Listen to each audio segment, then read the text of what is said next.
الحمد لله وحده والصلاة والسلام على من لا نبي بعده أما بعد فأعوذ بالله من الشيطان الرجيم بسم الله الرحمن الرحيم والذين جاهدوا فينا لنهدينهم سبلنا وإن الله لمع المحسنين صدق اللہ العظیم۔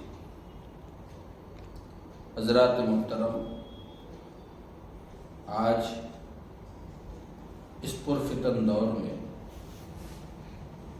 جس طرف بھی نگاہ اٹھا کر دیکھیے، چیخ و پکار، ظلم و زیادتی مسلمانوں کے ساتھ بڑھتی چلی جا رہی ہے۔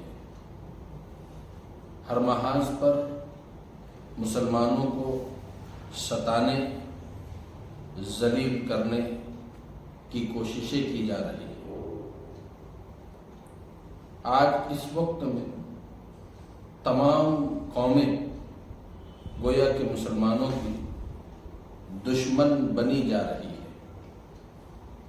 تمام قوموں کا ٹکراؤ اسلام اور مسلمانوں سے ہے، چاہے وہ یہودیت کا ٹکراؤ ہو، نصرانیت کا ٹکراؤ ہو یا مشرکین کا ٹکراؤ، سب کے سب مسلمانوں کے پیچھے پڑے ہوئے ہیں۔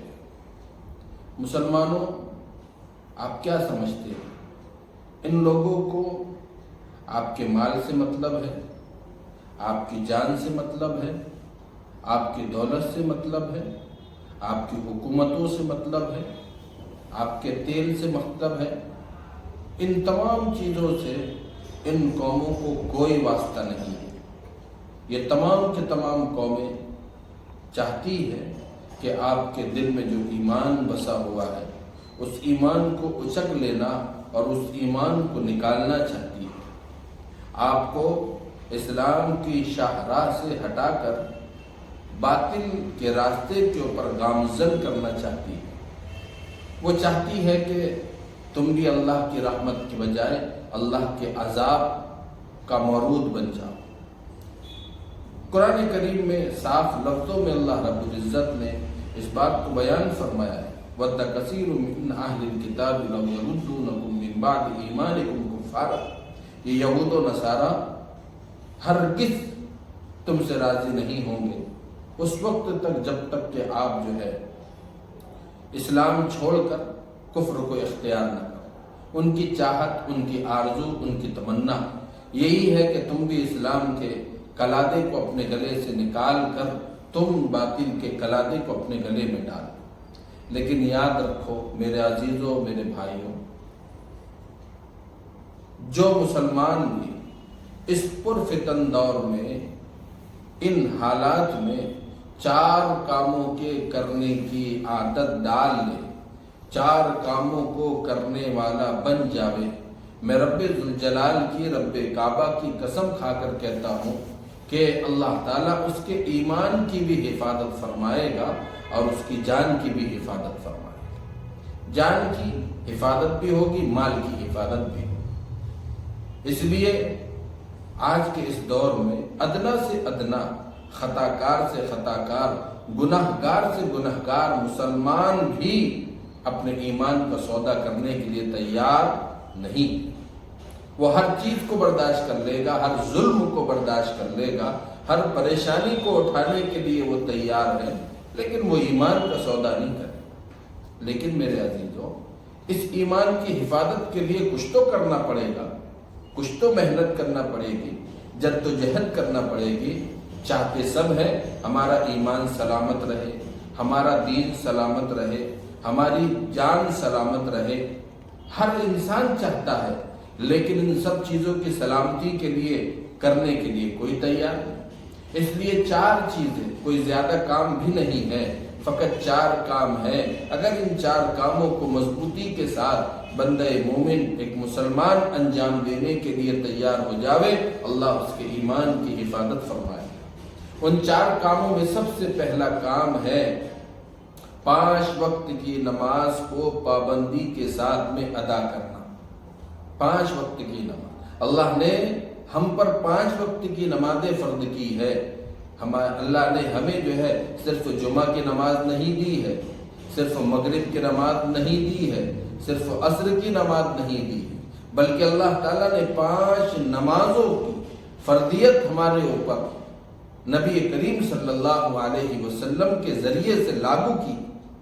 اچھی طرح جانتے ہیں کہ اس رجب کے مبارک مہینے میں جو گزر چکا ہے، اس میں آپ نے بارہا حضرات خطبہ سے سنا ہوگا کہ معراج کے سفر میں اللہ کے نبی صلی اللہ علیہ وسلم کو 5 نمازیں عطا فرمائی تھی تو 50، لیکن بار بار کمی کرتے کرتے 5 نمازیں باقی رہ گئی۔ اللہ نے فرمایا 5 بھی میری بات تبدیل نہیں ہوتی، 5 ادا کرے گا 50 کا ثواب دیا جائے گا۔ جو مسلمان بھی پابندی کے ساتھ 5 وقت کی نماز کو ادا کرنے کی پابندی کرے گا، میں رب ذوالجلال کی قسم کھا کر کہتا ہوں اللہ اس کے ایمان کی حفاظت فرمائے گا۔ حدیث میں خود فرمایا گیا فجر کی نماز جو انسان پڑھتا ہے وہ اللہ کی حفاظت میں چلا جاتا ہے۔ اللہ کی حفاظت سے بڑھ کر کس کی حفاظت ہو سکتی ہے؟ کون سی طاقت ہے کہ جو اللہ کی حفاظت میں جانے کے بعد اس کو گزند پہنچا سکے؟ اور جو لوگ نماز کے ساتھ کھلواڑ کرنے والے ہیں، نماز کے ساتھ جو ہے رب چاہی کے بجائے من چاہی طرز پر عمل کرنے والے ہیں، وہ یاد رکھیں وہ اللہ انہیں دنیا کے اندر کھلونا بنا دے گا، انہیں دنیا کے اندر جو ہے اللہ عبرت کا نشان بنا دے گا۔ آج دیکھیں یہی حال ہے، مسلمان ہیں جو جمعہ کی 2 رکعت پڑھنے والے ہیں، کچھ لوگ ہیں جو جمعہ کے دن عصر اور مغرب کے پڑھنے والے ہیں، کچھ لوگ ہیں جو پابندی کے ساتھ مغرب کی نماز پڑھنے والے ہیں۔ یہ کیا تماشا ہم نے بنا رکھا ہے؟ اللہ نے صرف ہم پر جمعہ کی نماز فرض نہیں کی تھی، صرف مغرب کی نماز نہیں، 5 وقت کی نمازیں اللہ تعالیٰ نے ہم پر فرض کی تھی، اور ان نمازوں کے ذریعے سے، اور نمازیں بھی وہ جو اللہ کے نبی صلی اللہ علیہ وسلم نے پڑھ کر بتائی اور سمجھائی۔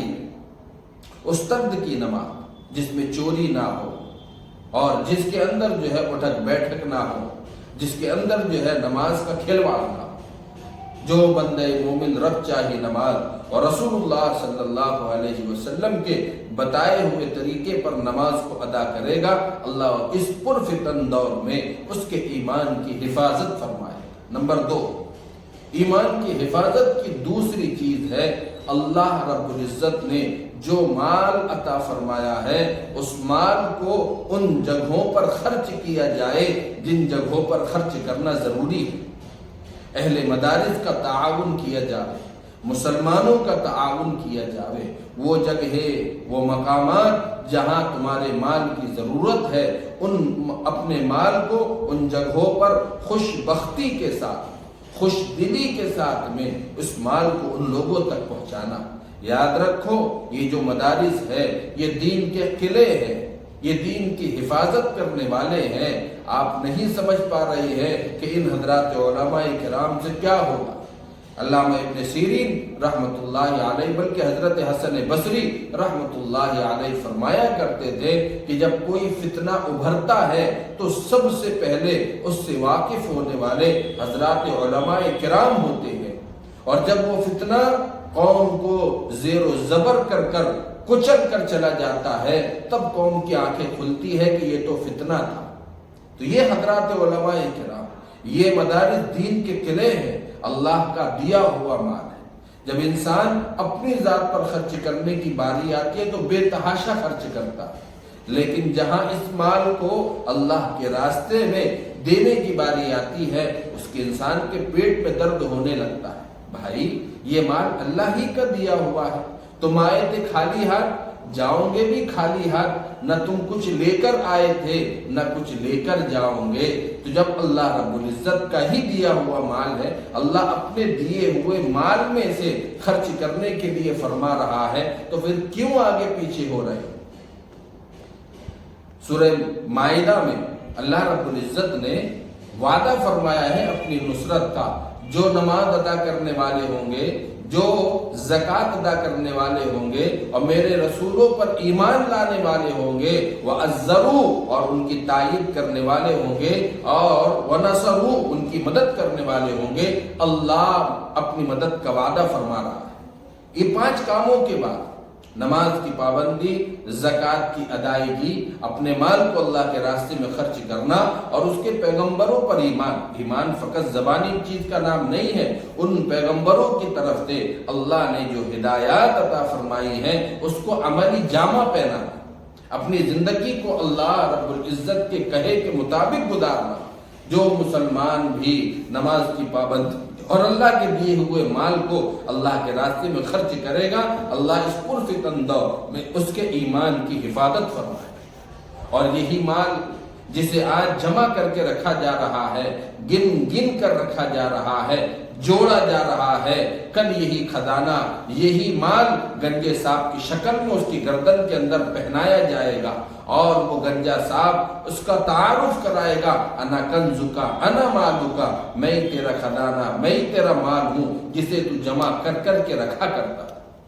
اسی لیے جو مسلمان بھی اپنے مال کو اللہ کے راستے میں خرچ کرے گا، آج دیکھیے کہاں طوفان آ رہے ہیں، کہاں زلزلے آ رہے ہیں، کہاں مسلمانوں کو ضرورت ہے اپنی ضروریات سے بڑھ کر جو مال ہمارے پاس میں ہے، ہم اسے اللہ کے راستے میں اللہ کے بندوں کے لیے خرچ کرنے کی کوشش کریں۔ اللہ کے نبی نے فرمایا دینے والا ہاتھ بہتر ہے لینے والے ہاتھ سے۔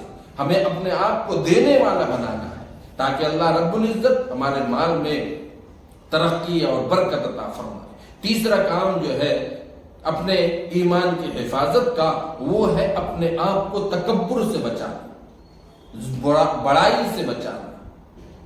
کیونکہ ایک بندہ مومن کو تکبر زیب نہیں دیتا، بڑائی صرف اللہ کے لیے۔ الکبریاء ردائی، اللہ کے نبی نے حدیث قدسی میں فرمایا، اللہ فرماتا ہے کہ تکبر میری چادر ہے، جو اس چادر کو کھینچنے کی کوشش کرے گا میں اسے نیست نابود کر دوں گا۔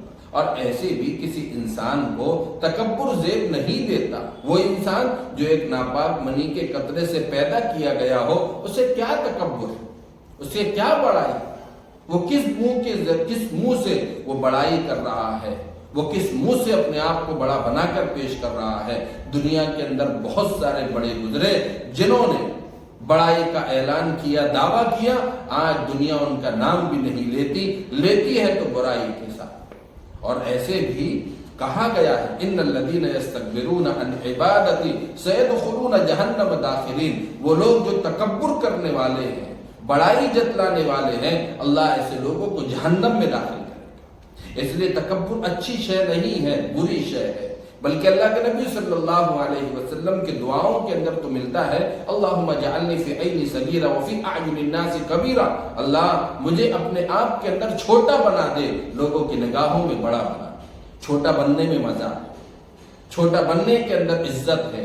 جو آدمی جتنا جھکتا ہے، جو آدمی جتنا جو ہے نرمی اور عاجزی کو اختیار کرتا ہے، اللہ اتنا اس کو بلند کرتا ہے۔ من تواضع للہ رفعہ اللہ، جو انسان اللہ کے لیے تواضع اختیار کرتا ہے، نرمی اختیار کرتا ہے، اللہ اسے بلندی عطا فرماتا ہے۔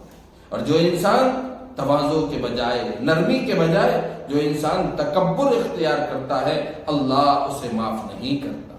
اس لیے میرے عزیزو، اس پرفتن دور میں جو چاہتا ہے کہ میرے ایمان کی حفاظت ہو، وہ تکبر سے اپنے آپ کو دور کرے، تکبر سے اپنے آپ کو نکالے، بڑائی سے اپنے آپ کو دور کرے۔ ایک انسان کو بڑائی زیب نہیں دیتی۔ دنیا میں جن جن لوگوں نے بڑائی کا دعویٰ کیا ہے وہ نیست و نابود ہو گئے ہیں، کوئی انہیں جانتا نہیں ہے۔ اس لیے ایمان کی حفاظت کا تیسرا درجہ تکبر سے اپنے آپ کو بچانا ہے۔ بار بار چلتے پھرتے اگر کبھی اپنے معاملات کے اندر اپنے لباس کے پہننے میں بڑائی آ رہی ہو، اپنی گاڑی اور اپنی سواری، اپنے مکان، اپنے کاروبار، ان تمام چیزوں کی بنیاد پر اپنے آپ میں بڑائی آ رہی ہو، تو سوچیں کہ یہ سب اللہ کا دیا ہوا ہے، اس میں میرا کوئی کمال نہیں ہے۔ وہ رب دینا جانتا ہے تو لینا بھی جانتا ہے۔ اگر ہم اس کی شکر گزاری کے بجائے اس کی ناشکری کریں گے، اس پر اترانے لگیں گے، تو اللہ رب العزت ان عطا کردہ نعمتوں کو چھین سکتا ہے۔ اس لیے ایمان کی حفاظت کا تیسرا ذریعہ ہے وہ ہے تکبر سے اپنے آپ کو بچانا، اللہ سے پناہ مانگنا۔ نمبر 4، ایمان کی حفاظت کا چوتھا ذریعہ ہے مسلسل فارغ وقت میں صبح شام دوپہر جو وقت مل جائے اپنے گناہوں کے اوپر توبہ کرنا، اپنے گناہوں کے اوپر معافی مانگنا۔ بندے کو مانگنا اچھا لگتا ہے، بندے کو اپنے پروردگار کے سامنے رونا اچھا لگتا ہے۔ اللہ رب العزت ایسے بندوں سے پیار کرتا ہے جو ان سے مانگتا ہے۔ اے اللہ رب العزت ایسے بندوں کی طرف جو ہے، ایسے بندوں کی توبہ کا انتظار کرتا ہے جو توبہ کرنے کے لیے اس کی طرف لپکتے ہیں، اور ایک بندے کو عاجزی سجتی ہے۔ اس لیے ہمیشہ ہر لمحہ ہر وقت جہاں موقع ہو آدمی اپنے گناہوں سے توبہ کرے، اللہ تعالیٰ سے توبۃ نصوحا، سچی پکی توبہ کو مانگے کہ اللہ مجھے سچی پکی توبہ عطا فرما دے، ایسی توبہ کہ جس کے بعد میں نافرمانی کی طرف نہ بڑھوں۔ اسی لیے آدمی جب بارہا اپنے آپ کو اللہ اپنے پروردگار کے سامنے پیش کرے گا اور ہر بار وہ گناہوں کی توبہ کرے گا، تو جب وہ گناہ کرنے کی کوشش کرے گا یاد آئے گا تو اسے یاد رہے گا کہ میں نے ابھی توبہ کی ہے، اب اگر میں گناہ کرتا ہوں توبہ ٹوٹ جائے گی۔ اللہ تعالیٰ کو گنہگار توبہ کا انتظار ہوتا ہے۔ اس لیے ایمان کی حفاظت کا بہترین ذریعہ ہے کہ آدمی اپنے گناہوں سے توبہ کرے، آدمی اپنے گناہوں سے جو ہے اللہ رب العزت کے سامنے جو ہے معافی مانگے۔ اللہ آج تک کی زندگی جس حال کے اندر گزری ہے مجھے معلوم ہے کہ میں نے آج تک ساری زندگی گناہوں کے اندر گوا دی، اور انسان آج اللہ کی دی ہوئی نعمتوں کا استعمال کر کر اسی کا مقابلہ کر رہا ہے اور گناہ کر کے لذتیں حاصل کر رہا ہے۔ پورے جسم کو گناہوں کے اندر جھونک دیا ہے، ہر انسان اس بات کو جانتا ہے، لیکن اللہ رب العزت بڑا غفار ہے، بڑا ستار ہے۔ ایک 80 سال کا انسان بھی اگر پروردگار کے سامنے جا کر اپنے گناہوں کی معافی مانگے تو اللہ کبھی اس کو یہ نہیں کہے گا کہ 80 سال گناہ کرنے کے بعد آئے ہو، بالکل نہیں کہے گا، بلکہ وہ تو اس کی توبہ کا انتظار کر رہا ہے کہ میرا بندہ اپنے گناہوں سے توبہ کرے، مغفرت چاہے۔ اس لیے میرے عزیزو، آج کی اس پرفتن دور کے اندر، اس ماحول کے اندر ایمان کی حفاظت کے 4 ذریعے ہیں۔ نمبر 1، 5 وقت کی نماز کی پابندی۔ نمبر 2، اپنے مال کو اللہ کے راستے کے اندر خرچ کرنا۔ نمبر 3، اپنے آپ کو تکبر سے بچانا، اور نمبر 4، صبح و شام اپنے گناہوں کی توبہ کرنا۔ یہ وہ چیزیں ہیں کہ اللہ رب العزت اس کے ذریعے سے ہمارے ایمان کی حفاظت فرمائے گا، اور ایمان ہی کے لے جانے پر جنت کا وعدہ ہے۔ جو انسان بھی اس دنیا سے اپنے ایمان کو بچا کر لے جائے گا اللہ اسے جنت عطا فرمائے گا، اپنا قرب خصوصی عطا فرمائے گا، اور توبہ کے ذریعے سے انسان پاک و صاف ہوگا۔ تو جس طرح پاک دل دے کر اللہ نے دنیا میں بھیجا تھا، آدمی پاک دل لے کر اس دنیا سے رخصت ہوگا تو اللہ اسے اپنا قرب خصوصی عطا فرمائے۔ اللہ تعالیٰ اس پرفتن دور میں، اس ماحول میں ان کاموں کے کرنے کی ہمیں توفیق و سعادت عطا فرمائے۔ وآخر دعوانا ان الحمدللہ رب العالمین۔